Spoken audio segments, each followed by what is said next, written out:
Hello. Look, I have a sidekick. We are on our way. This video is going to be a little bit different, but we are on our way to our processor to deliver heads that we already have done. Thought we'd take y'all along. That was loud. We have one more animal to load though, and Tobin's going to have to load it because it's too big for me. This bad boy right here. We're gonna load them and then we're going to take off.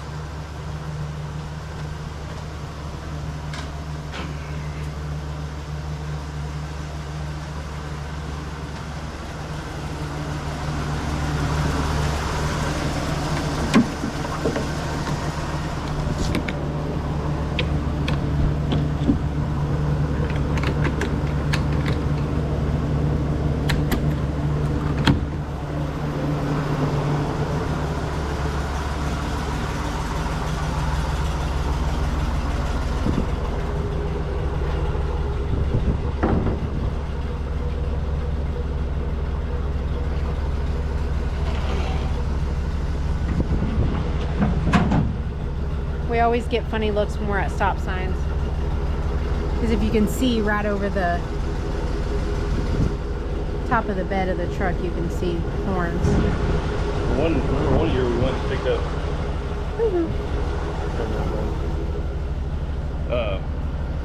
One year we picked up like 28 or 33 or something heads. And they were like this high. We always had people yell. They're like, woo! Well, we had 2 elks in that batch. Wasn't there 2? And they were high up there, and it's unbelievable. Anyways, all right, here we go. We like to call this our mini date when we go drop off heads. All the kids, well, the boys are in school. Sarah's at Mimi's house. And we get to sit in the truck and talk uninterrupted about adult stuff and just sometimes in silence. And that was his phone. During taxidermy season, we don't completely get 100%, what's the word? Quiet time. Something's always happening. Anyways, we're almost here to our processor, and we are going to drop off, pick up heads, and then we're going to head home and get dressed quickly. Reed has football tonight. We're going to go do that. In the comments, somebody's going to ask, what is a processor? Oh, that's true. Okay, so it's a processor where you can take wild game, which is deer, elk, antelope, any of those, and they will cut the meat off for you and process it to your liking. Some people call it a butcher. What do other people call it? Meat packer. Meat packer. That's another name I heard up north. But so why are we going to the processor? Well, I told them because we do all of their heads for them, European mounts, and so we go once a week and we drop off our finished product and we pick up the ones that we need to pick up. So they offer European mounts to their customers, but they don't do them in-house. They have a really good company come do them for them. A really handsome, sexy man to do the job.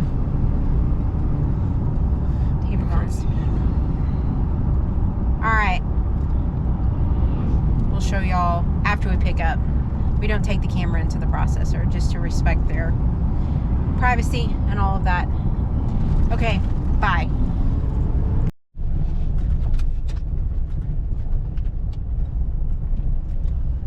We don't wash our cars very much during hunting season either because all of that is gravel.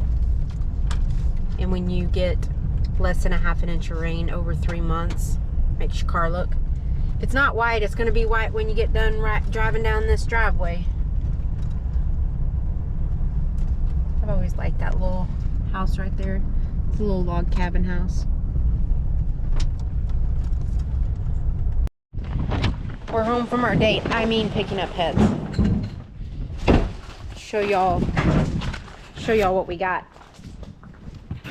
Very small load. Yeah, this is a small load. We got 3 whitetail and 1 elk. Very funky whitetail, that one. these will go in the shop to defrost because they keep them in their big freezers so they don't start stinking and rotten. And because they have to, because of whatever, they're a processing facility and there's certain rules that they can't have rotting stuff in there. They're gonna go in our shop. We'll work on them this weekend and then we'll finish them out. We'll finish them out next week and then we will rinse and repeat and do it again. Welcome to our life. Happy Sunday. It's probably not Sunday when you're watching this, but it's Sunday here. Let me get some lights going in here. What's for dinner? Starting it early. It's 2 o'clock and I'm putting this on the smoker. We have had amazing weather, and when it turns cool like this, Texas becomes all things chilly. Chili, C-H-I-L-I. I guess it could be chili burr. I'm talking about chili food. Anyways, so this recipe, can't take credit for it. We are actually using a recipe from Meat Church. This is a Texas chili seasoning that we love. You can find them online. They have a ton of YouTube videos also.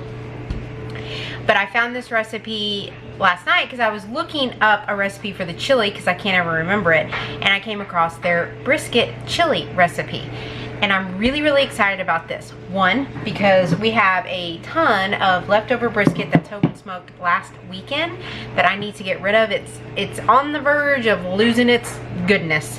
So I'm gonna reuse that, and then I'm gonna put it on our pellet smoker. And everyone knows how much we love our pellet smoker. So let's get started. First, I'm going to saute in my very well loved and seasoned Dutch oven with some olive oil in it.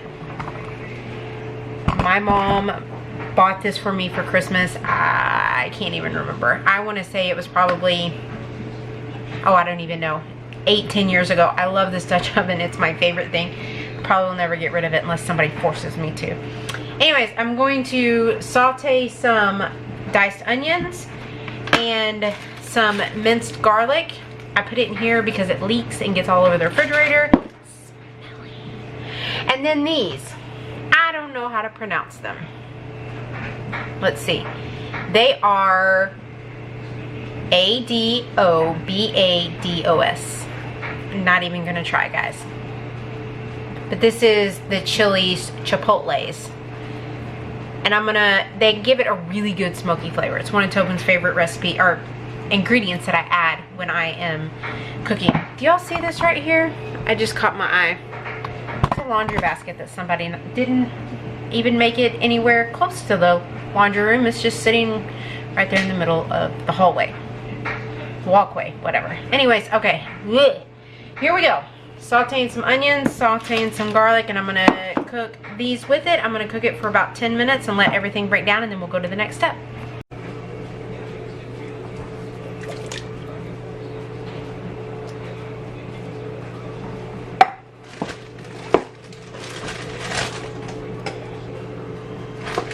Easton the other day, I was cooking and he said, I said something about garlic, and he was like, ew, I don't like garlic cooked in anything. I was like, boy, well then you don't know how much I cook with garlic. Alright, we're gonna let it do its thing for about 10 minutes. Do you have a spoon that you remember from your childhood? Maybe not a spoon, but a cooking utensil that your mother, your grandmother, whatever used. The other day my mother was cleaning out their camper because they were selling it, and I spotted this spoon. I remember this from when I was, 10, 11 years old. And I'm only 20 now, so it's only about 10 years old. Just kidding. Anyways, I remember this, and I told her, I said, I want it. I don't know why, it was just one of those like nostalgic things that I saw. And she also found, this one. Look at it, it's like, it's jacked up. I told her I wanted both of them. Anyways, it made me think of it because I was grabbing a spoon to stir things with, so I'm gonna use my very young spoon. Okay, while that is cooking, and I wish y'all had smell-o-vision, the adobe. I don't even know, guys. The chipotle stuff smells amazing. I can't even explain the smell. When Tobin walks in here in a minute, he's gonna go, that smells so good. While I'm doing that, while that's cooking, I'm going to cut up the brisket. We're gonna chop it up. All right, here we go. This cutting board is also well loved. All right, I'm just gonna kind of dice it. What will dice, shred what will shred. Multi-purposing a brisket. This is the one I'm not sure if we've put that video out yet, guys, but Tobin smoked a brisket last weekend. He did it all night. It was amazing. All right, boring stuff. Start time lapse.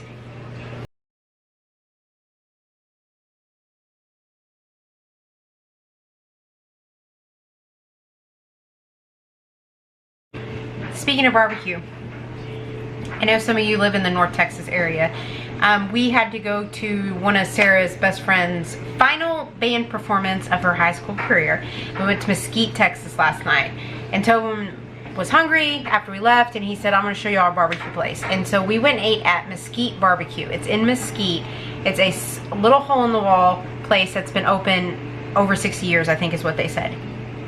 It was amazing. So if you're in the North Texas area and you're looking for good barbecue, go check out Mesquite Barbecue.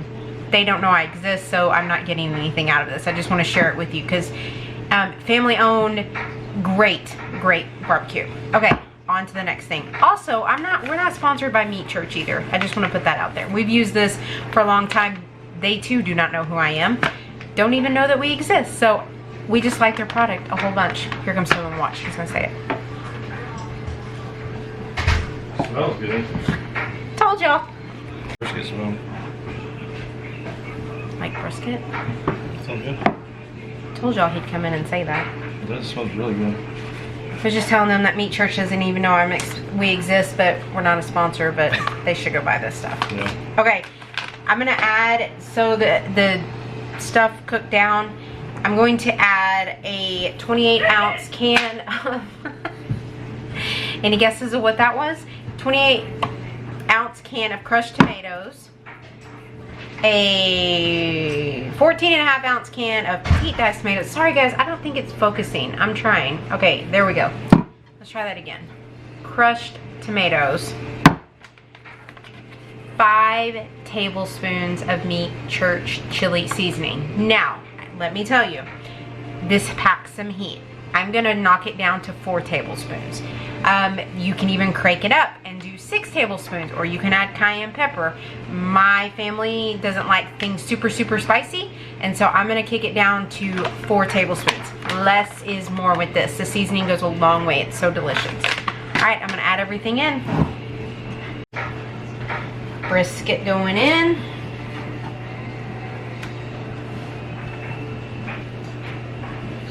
It's a lot of brisket.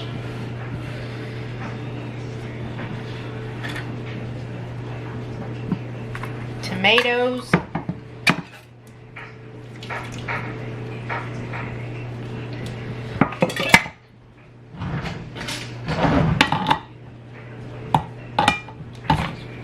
The reason I use a hand crank can opener is because I have, over the years, grown to hate an electric can opener. So I went back old school to a handheld. Okay. Alright, adding the seasoning.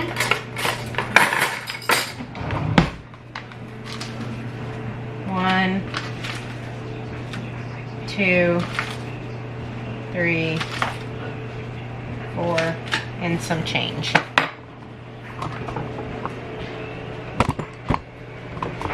That's what it looks like, folks. And I'm going to give it a good stir. It doesn't say to add some water, but I think I'm going to, because this looks pretty dry.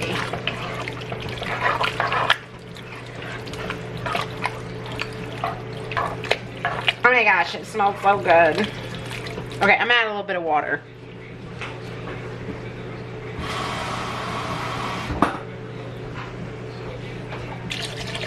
Just a little bit.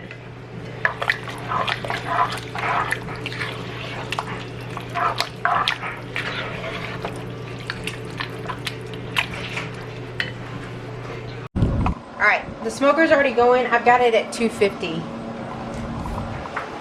But it says it's 260. It's not always truthful though.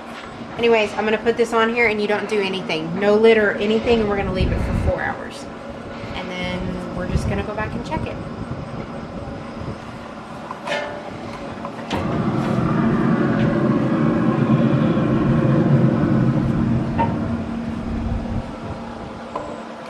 Did I get 2? Dinner's ready. Yeah, 2. Can't even get the video fast enough with everybody just wanting to eat it.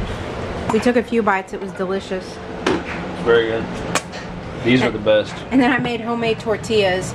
And every single time I make them, I tell Tobin I need to buy a tortilla press because I hand roll them out. It doesn't always work as well.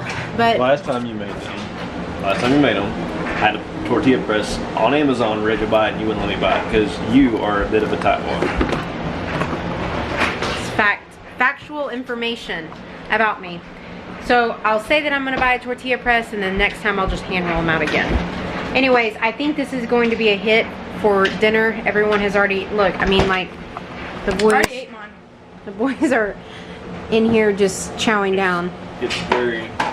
Is this mine? Or yours? Mine. How many tortillas? 2. fantastic. Really good. We were talking about that this is a good way. This is a good way to incorporate leftover meat. Sometimes we have so much left over that it tends to go to waste, and this is a good way to incorporate it. Anyways, that's it. We're gonna eat dinner.